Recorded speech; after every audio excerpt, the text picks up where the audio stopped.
Good afternoon, ladies and gentlemen. Welcome to this press conference. Your statement from Azimio Moja One Kenya is going to be read to you by Honorable Munya. Karibu.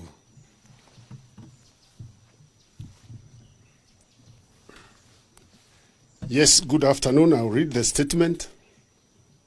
Our stand on talks to resolve crisis.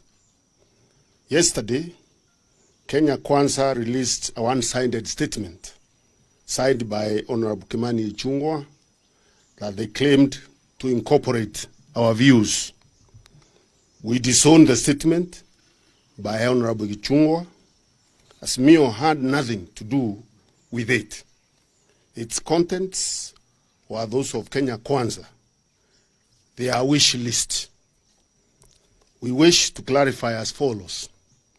1, we remain committed to dialogue and a peaceful resolution of the social, economic, and political problems the country is currently witnessing and that threaten the lives of millions of our citizens. 2, in that spirit, we sanctioned a meeting between our leadership and that of Kenya Kwanza under the facilitation of His Excellency Olusegun Obasanjo.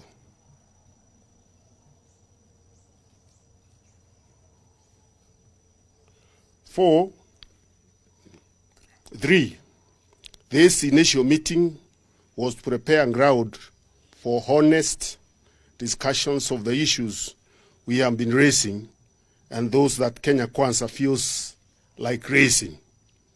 The meeting was therefore a talk about envisioned talks. 4, we take this early opportunity to thank His Excellency Obasanjo for offering himself as a senior son of Africa and a global diplomat to oversee a peaceful resolution to the crisis here in our country. 5, we take note that Kenya Kwanza is trying to deny His Excellency Obasanjo's presence and leadership of the talks. That would be a very unfortunate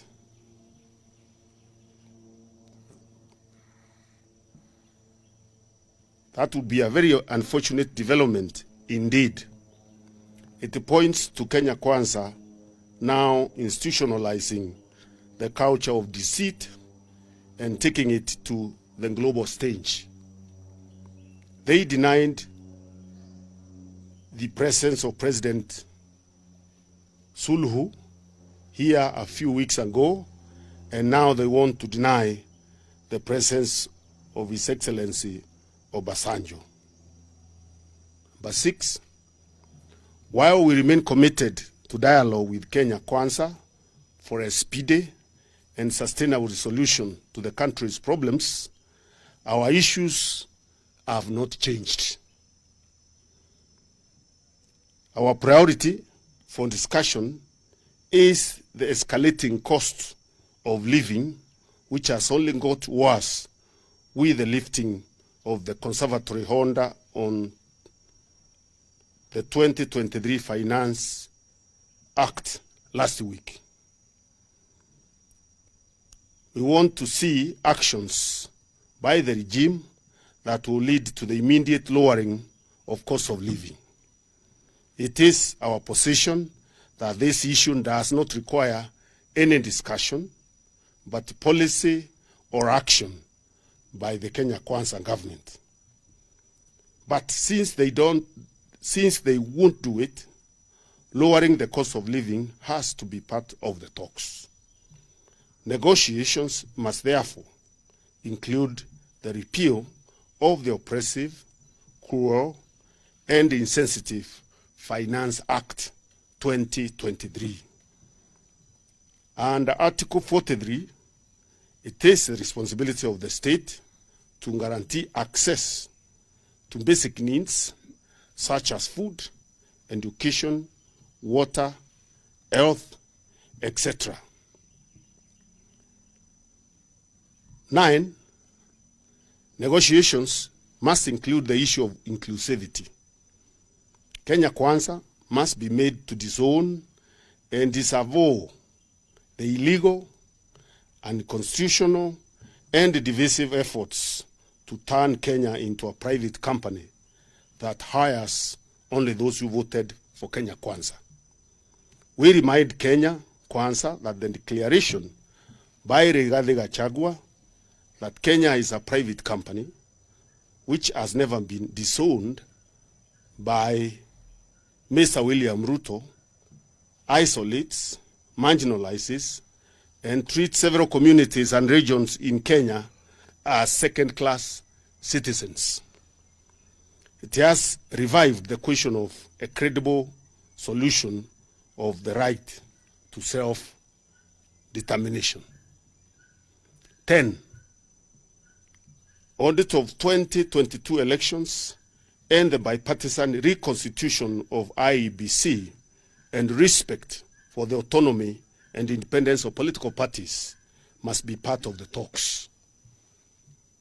11, in light of what has transpired these past days, we will bring to the table the issue of accountability and responsibility for the brutality and abuse of human rights of protesters.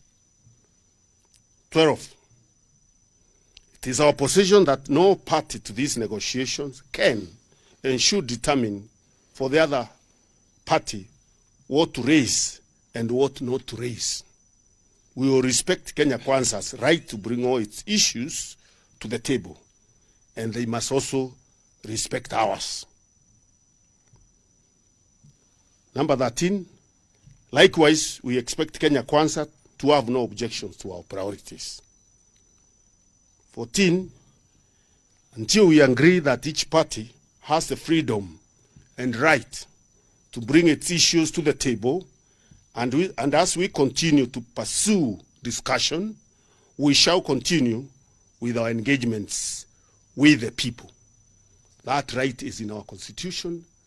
It has no basis for any discussion. We will continue exercising our constitutional rights of association, of expression, of assembly. We are not going to negotiate that with anyone. In the meantime, number 15, we appeal to the Kenyans to continue extending support to families of the victims of police brutality. The response has been encouraging. 16, in addition to the account number previously given, people can channel contributions through paybill number 880100. Account number 4488460011 for Kenya shillings and 4488460027 for US dollars. Account name, Citizens Emergency Fund. Thank you very much.